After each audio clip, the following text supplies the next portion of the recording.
বাংলাদেশের রাজস্ব ঘাটতি শব্দটা শুনলেই মনে হয় যেন একটা অন্তহীন গোলকধাঁধা, তাই না? আজকের এই বিশ্লেষণে সবাইকে স্বাগত জানাচ্ছি। আজ একেবারে গভীরে গিয়ে দেখার চেষ্টা করা হবে কেন এই ঘাটতি বছরের পর বছর ধরে লেগেই আছে, আর এর আসল সমাধানটাই বা কোথায়। চলুন শুরু করা যাক। সবার মনেই কিন্তু একটা মৌলিক প্রশ্ন সবসময় ঘোরে, সরকারের রাজস্ব আদায়ের লক্ষ্যমাত্রা শেষ পর্যন্ত কখনোই কেন পূরণ হয় না?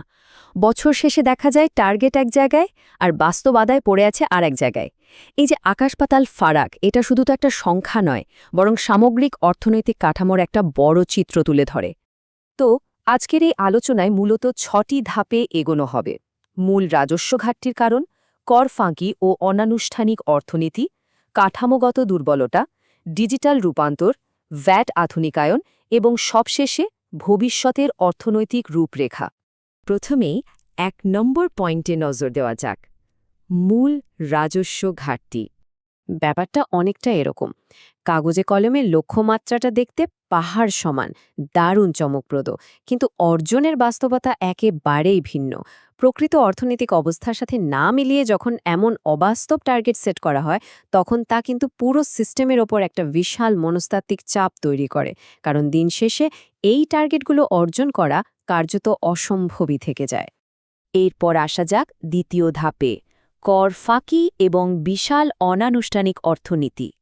দেশের বিশাল জনসংখ্যার তুলনায় নিয়মিত কর দেন এমন মানুষের সংখ্যা কিন্তু হাতে গোনা। এর সবচেয়ে বড় কারণ হচ্ছে বিশাল আনরেজিস্টার্ড বা অনানুষ্ঠানিক অর্থনীতি। একটু ভাবলেই বোঝা যায়, পাড়ার ছোট দোকান থেকে শুরু করে কাঁচা বাজার, এদের বেশিরভাগই কিন্তু করের আওতার বাইরে।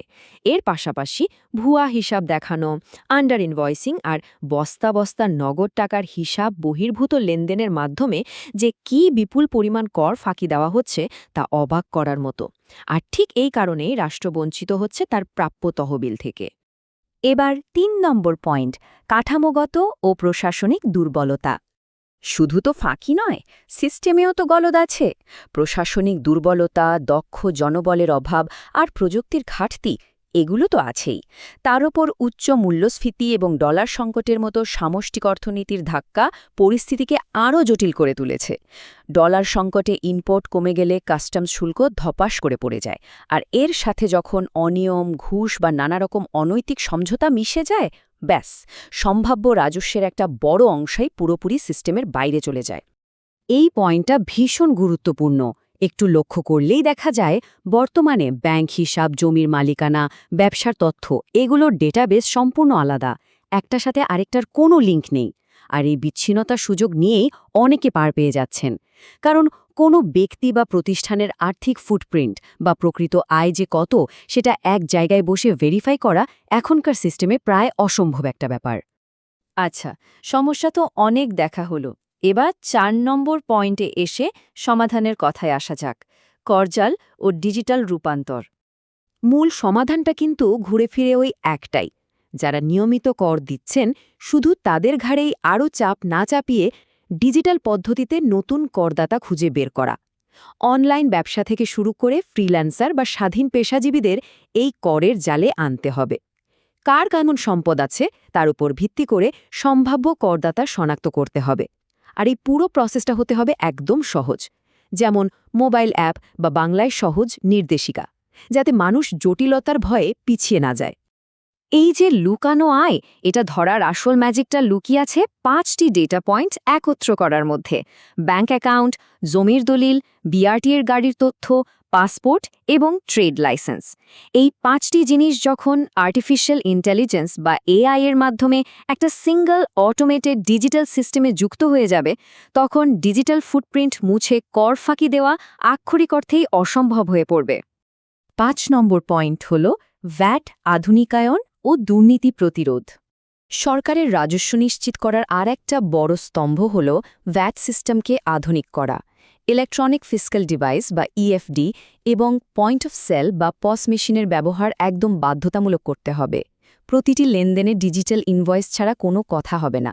প্রতিদিনের বিক্রিবাট্টার তথ্য গোপন করে যে ফাঁকফোকর দিয়ে ভ্যাট ফাঁকি দেওয়া হয়, ডিজিটাল সিস্টেম চালু হলে সেটা পুরোপুরি বন্ধ করা সম্ভব।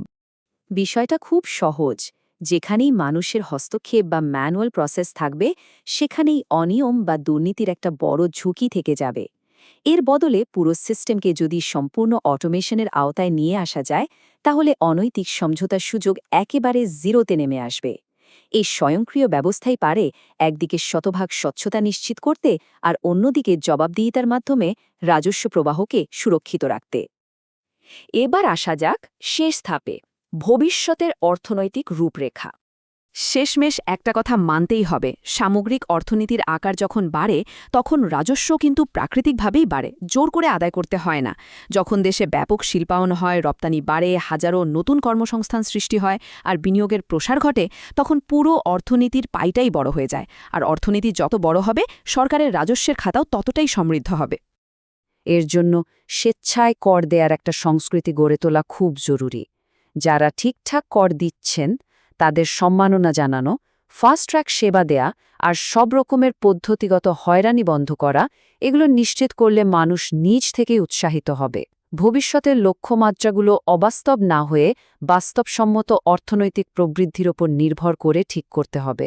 আর একটা দারুণ কাজ হতে পারে সিটি কর্পোরেশন বা পৌরসভার মতো স্থানীয় সরকারগুলোকে সম্পত্তি ও ট্রেড ট্যাক্স আদায় ক্ষমতা দেয়া। এতে কেন্দ্রীয় সরকারের ওপর চাপ অনেকটাই কমে আসবে। তো এতক্ষণের পুরো আলোচনার সারসংক্ষেপ যদি এক কথায় বলতে হয়, মূল রোগটা হলো অনানুষ্ঠানিক অর্থনীতি আর প্রশাসনিক দুর্বলতা, যা সিস্টেম থেকে রাজস্ব শুষে নিচ্ছে। আর এর একমাত্র অব্যর্থ প্রতিকার হল দ্রুত ডিজিটালাইজেশন, শতভাগ স্বচ্ছতা নিশ্চিত করা এবং করের আওতা বাড়ানো। রাজস্ব পুনরুদ্ধারের জন্য এটাই সবচেয়ে সুস্পষ্ট এবং কার্যকরী রোডম্যাপ। আলোচনার একেবারে শেষে এসে একটা গভীর প্রশ্ন কিন্তু থেকেই যায়।